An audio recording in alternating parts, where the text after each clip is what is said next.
ஒரு மிக மிக கஷ்டமான ஒரு வேலை வந்து கந்த சஷ்டி கவசத்திற்கு ஒரு உரை விளக்கம் கொடுப்பது மிக மிக கஷ்டமான ஒரு வேலை. நிறைய பேர் முயற்சி எடுத்திருக்கிறாங்க.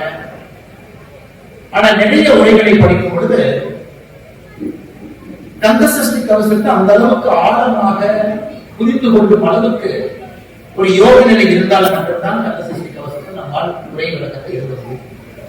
ஏன்னா அம்மா அவர்களுக்கு யோக விளக்கம், நமக்கு அந்த யோக நிலை இருக்கும் பொழுது, நமக்கு அந்த ஆன்மீக தேடல் இருக்கும் பொழுது மட்டும்தான் என்னை பொறுத்தவரை அம்மா நமக்கு சொல்லியிருக்கக்கூடிய இதே நமக்கு புத்தகத்தை வாங்கிட்டோம், அம்மாவுடைய சீடர்களா இருக்கிறோம், நம்ம எடுத்து படிக்கிறோம். எனக்கு இருக்கிறது 240க்கு மேல கந்த சஷ்டி கவசத்தினுடைய வரிகள் மட்டுமே இருக்கு, வார்த்தைகள் வரிகள்.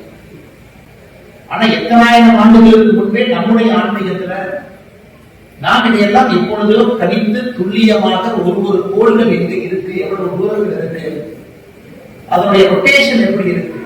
இன்னைக்கு சாட்டர்ன் அப்படிங்கிற கோள் எடுத்துக்கிட்டீங்கன்னா அது ரொம்ப ஆச்சரியத்தை அன்னைக்கு நம்ம சொல்லியிருக்கோம்.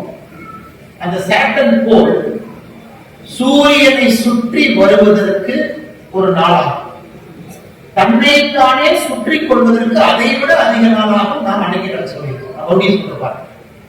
ஆனா சனாதன தர்மத்துல மட்டும்தான் ஆண்டவன் மனிதனை உருவாக்கினார், ஆண்டவன் இயற்கை வளங்களையும் உருவாக்கினார், ஆண்டவன் 5 ஜீவங்களையும் உருவாக்கினாங்க. இவங்க எல்லாருமே கோஹாபிட் பண்ணி வாழணும், ஒன்றாக வாழ்வதற்காக இதை உருவாக்கினால நம்ம இதுல பசுமக்கள் கிடையாது. அமெரிக்காவுடைய அவங்களுடைய அக்ரிகல்ச்சர் ப்ராடக்ட் நேரடியாக இந்தியா சந்தைக்குள்ள கொண்டு வர வேண்டும் என்பது அமெரிக்காவுடைய விருப்பம். ஏன்னா அங்க போய் மாடு என்ன சாப்பிடுறது நீங்க அமெரிக்கால பாத்தீங்கன்னா அந்த மாட்டுக்கான அடிப்படை தீவனத்துல பன்னியை அரைக்கிறாங்க. பன்னி அங்கதான் பாத்தீங்கன்னா அரைக்கிறாங்க. அந்த பன்னியினுடைய அடிப்படை தான் மாட்டுக்கு தீவனமா போகும், அது பாலா வரும். ஏன்னா அவங்களுக்கு அது பெரிய பிரச்சனையா இல்லை, அதுவே ஒரு உணவா உள்ள எப்படி இந்தியாவுக்கு நாம இறமடிக்க முடியும், எப்படி அந்த பொருளை நாம் பண்ண முடியும்.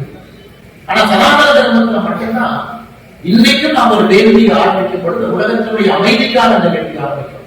பாரத தேசம் மட்டும் அமைதியாக இருக்க வேண்டும்.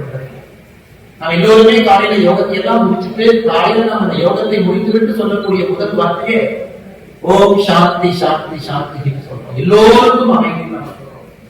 ஆனா எப்பொழுது இந்த உலகம் சனாதன தர்மத்தை முழுமையாக புரிந்து கொள்கின்றார்களோ அன்னைக்குத்தான் இந்த பிரபஞ்சம் இந்த உலகத்துல முழுமையான அமைதியை இந்த உலகம் பார்க்க முடியும்.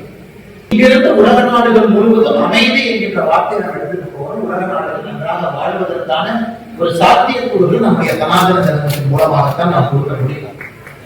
ஆட்சி பொறுப்பை ஏற்ற பிறகுதான் உண்மையை கொள்ள வேண்டும் என்றால் அரசியல் எல்லாம் தாண்டி ஒரு சனாதன தர்மத்தின் பால் ஒரு ஆட்சியை இந்திய மண்ணில் நாம் பார்க்க முடியும் என்கின்ற முழு நம்பிக்கை. எப்பொழுது ஆன்மீக சிந்தனையோடு அறவழியோடு அவர்கள் அரசியலை பார்க்கிறாங்க பொழுது ஒரு என்லைட்டட் செல்ஃப் அரசியல். இந்த 2 காரணத்துக்காகத்தான் முத்துராமலிங்க தேவரையா தேசியமும் ஆன்மீகமும் என்னுடைய 2 கண்கள் என்கின்ற வார்த்தையை பயன்படுத்தினார். எப்பவோ பயன்படுத்தினார். பிளே ஸ்டோர் மற்றும் ஆப் ஸ்டோரில் இருந்து பாலிமர் செயலியை QR கோடு மூலம் பதிவிறக்கம் செய்யுங்கள். செய்திகளை உடனுக்குடன் பெறுங்கள்.